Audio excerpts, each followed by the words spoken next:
Message do you think that this sends to guys like Shakur Stevenson and Devin Haney, who've been rumored to want to fight against Tank Davis? All good fighters. All those guys are good fighters, but none of them can fuck with Tank. Period. None of them. None of them. Excellent. I keep telling y'all, he say he's the king. This Vicious right here. I ain't never seen a king hold his kingdom down when you have a vicious crew come through. We coming through. You hear what I say? We vicious. We ain't just boxing. We doing this. Be prepared.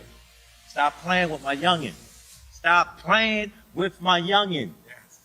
Gervonta "Tank" Davis is famous for his exceptional punching power, which plays a key role in his dominance in the ring. With a remarkable knockout ratio, Davis has ended numerous fights within the distance, showcasing his ability to land devastating blows. His power in both hands makes him a constant threat, capable of turning the tide of a fight with a single punch.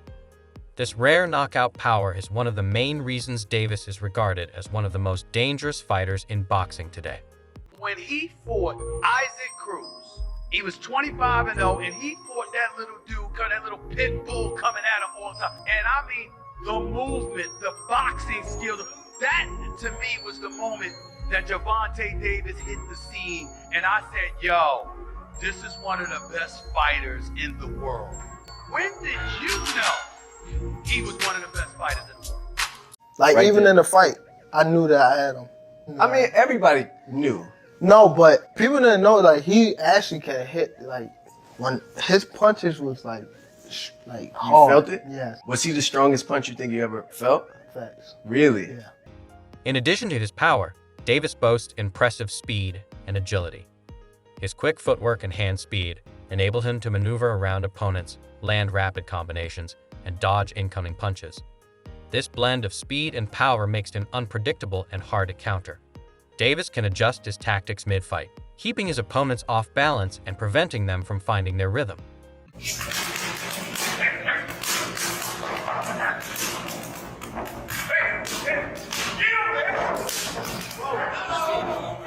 God damn.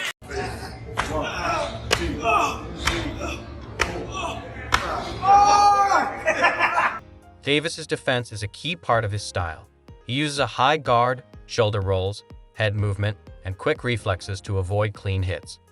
His defensive skills often frustrate opponents, causing mistakes that he can exploit.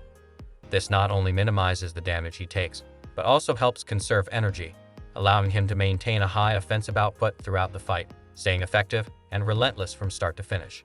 Guy who used to sit at the top of the boxing world a few years ago by the name of Floyd Mayweather. What happens in that fight? Another relationship gone sour there. Gervonta's had a lot to say about his former promoter. You would say Gervonta was a protege of Floyd, and I like that matchup. I like it a lot. Speaking about how what does Gervonta do when he's got somebody in front of him that can be sharp for 12 rounds?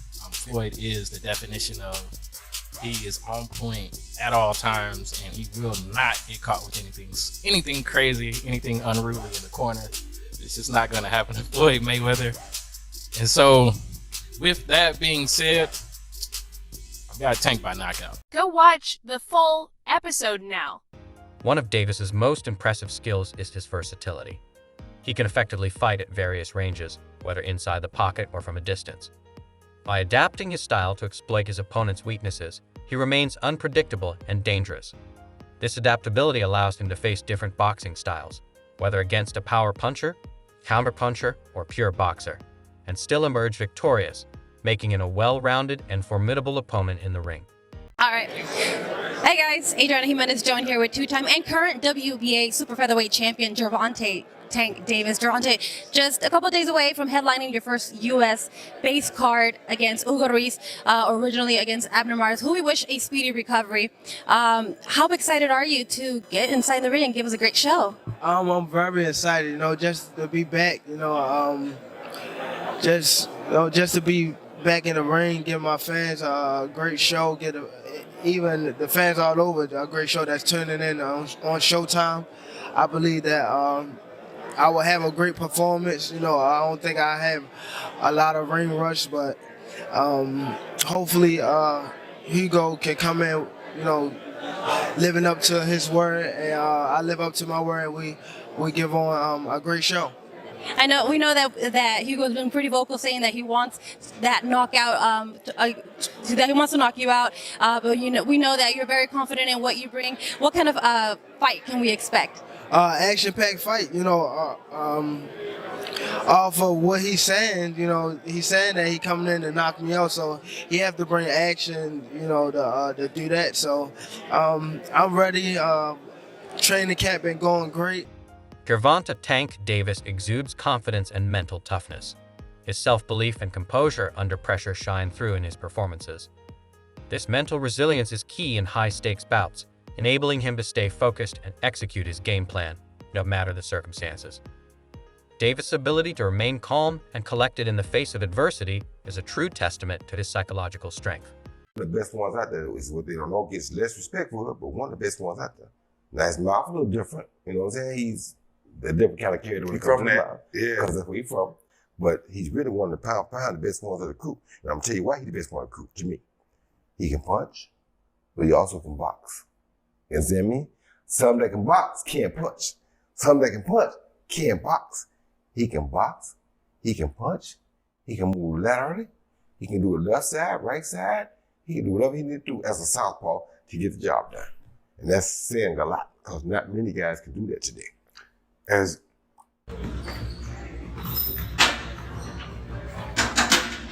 We're gonna have some music on that bit, ain't it? Davis's career has been carefully guided by Floyd Mayweather and his promotional company, Mayweather Promotions. This strategic matchmaking allowed Davis to build his record while gaining valuable experience and exposure. Training under Mayweather, one of the greatest boxers of all time, has provided Davis with invaluable knowledge and insights into the sport. The intense training camps and sparring sessions have refined his skills to perfection. However, as Davis's career progressed, tensions in their relationship began to surface. In a recent interview, Shane Mosley discussed the situation between Floyd and Tank, comparing it to his own relationship with his son. Mosley suggested that Floyd's constant presence in Davis's career may have hindered him from fully stepping into the spotlight, preventing him from having the opportunity to shine on his own. How you feel about Floyd and Tank beefing online? I see it a little bit. It, I like both guys, so it's like I know Gervonta has his issues with Floyd, and Floyd has a big ego where he wants to be the man on top, and Gervonta's trying to get on top, but it seems like he has to get from under Floyd because Floyd's a big man.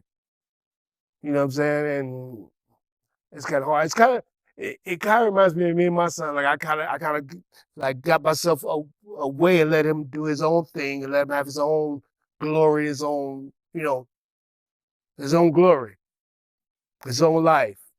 You know what I'm saying? So me being there all the time will shadow over all this stuff. Sometimes, not intentionally. I'm not doing it intentionally. I'm not trying to be like I don't care about him. I want him to be the best. But me being too close to him all the time takes away a little bit of his shadow, a little bit of his shine. So I need to be. I'm still going to tell him everything he needs to know. I'll get in the ring with him, spar with him, do all kinds of stuff. But he has his own coach. He has his own manager. He has his own team. He has his own family. He has his own, his own stuff. The situation escalated with public statements and social media exchanges. Davis voiced his frustrations, accusing Mayweather of overshadowing him and prioritizing his own legacy over genuinely supporting Davis. Mayweather, known for his outspoken nature, didn't hold back either.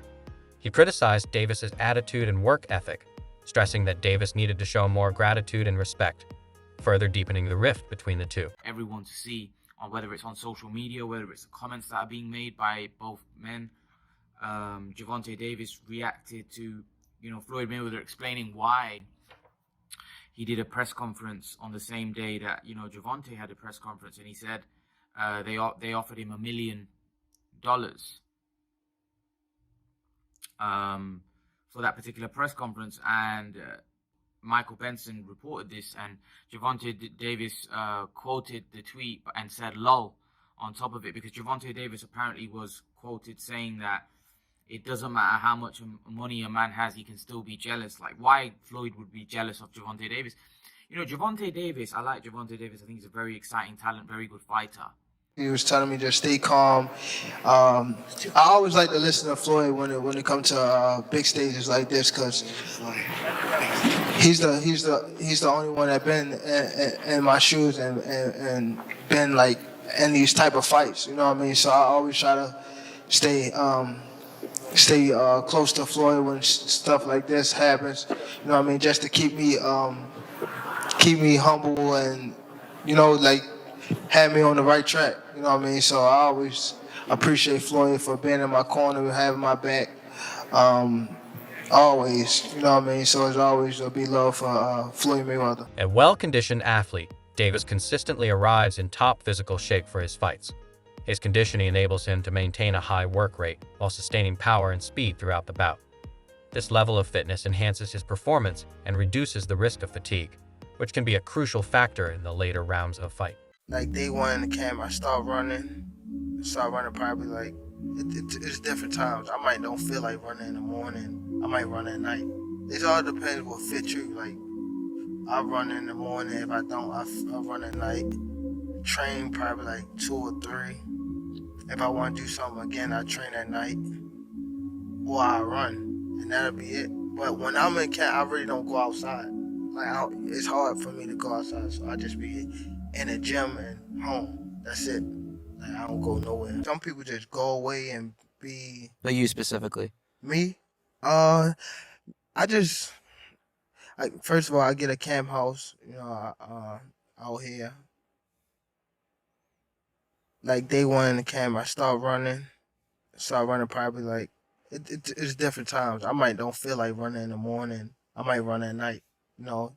It all depends what fits you. Like, I run in the morning. If I don't, I run at night. Train probably like 2 or 3. If I want to do something again, I train at night. Or I run, and that'll be it. But when I'm in camp, I really don't go outside. Like, it's hard for me to go outside, so I just be in the gym and home. Davis's dedication to his craft is evident in his training regimen. He makes sure to stay focused by setting up camp in the right environment, where he can give his full attention to his preparation. Whether it's running at different times of the day, sometimes in the morning, sometimes at night, he adapts his routine to what fits best for him. If he doesn't feel like running in the morning, he switches to nighttime runs. His training sessions typically involve 2 or 3 workouts a day, and if he wants to do more, he will add extra running or training at night. While in camp, Davis prefers staying indoors, finding it difficult to go outside. Instead, he dedicates himself to the gym and his home, keeping his focus sharp and his discipline unwavering. Along with his work ethic, Davis possesses a high ring IQ, showcasing a deep understanding of boxing tactics and strategies. He can read his opponent's movements, anticipate their actions, and make split-second decisions that give him a competitive edge. This tactical intelligence, combined with his exceptional physical abilities, makes him a formidable opponent who can both outthink and outfight his adversaries in the ring. So can you confirm or deny Lamont Roach would be the backup? No, Lamont Roach and Tank got a history together, an amateur history where they went back and forth as amateurs. You know what I'm saying? It's not a bad fight. Frank was on stage. He said, "I'm going to beat Tank's ass." What's your response to that? A lot of them said that. And I want him to have that attitude because, again, I know what's under the hood with him. He's Floyd built tough. While not directly affecting his in-ring performance, Davis's popularity and marketability add to his aura of invincibility. The support from fans and media attention he receives can psychologically impact opponents, creating additional pressure or intimidation. This external factor influences the mental state of his challengers, providing Davis with yet another edge in the ring. No, a statement. They're going to see a statement that I want to make to the 35-pound division. You know, like I said, not overlooking Renee. I know he's coming in to fight, but I don't think he's going to be able to fight for 12 rounds at the pace I want to fight. So, just to piggyback off one thing real quick, if I can.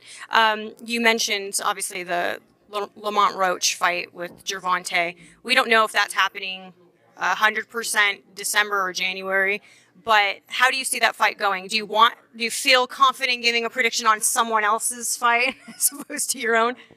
Me, Me personally, no, because I don't know what Lamont Roach and his team are working on. I don't want to, down the man because who knows? Maybe he might shock the world. It's not on us to decide. I mean, boxing is a one-shot sport. Anything can happen. Nobody's invincible from getting knocked out. So, I mean, Tank better stay off Twitter. He better worry about his opponent. So, that's all I got to say. But in my opinion, Tank should win, but you never know.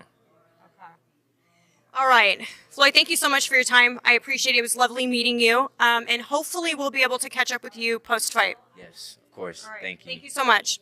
Overall, Gervonta Davis's blend of power, speed, defensive skills, versatility, mental toughness, strategic management, conditioning, ring IQ, and fan support makes him one of the toughest boxers to beat today.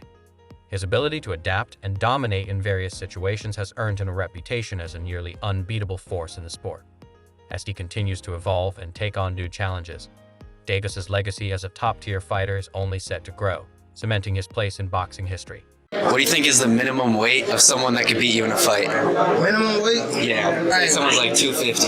Yeah, probably like 250, 220 or some shit like that. With no experience? Yes, sir. Someone with no experience? Yeah. Yeah. No, hell no. They gotta have experience to be me. No, but like a 300 guy, no experience. I'm whooping that ass. I'm whooping that ass. What are your thoughts on Gervonta Davis's skills and fighting style? Do you think he can stay unbeaten in the future? Share your opinions and join the conversation in the comments below.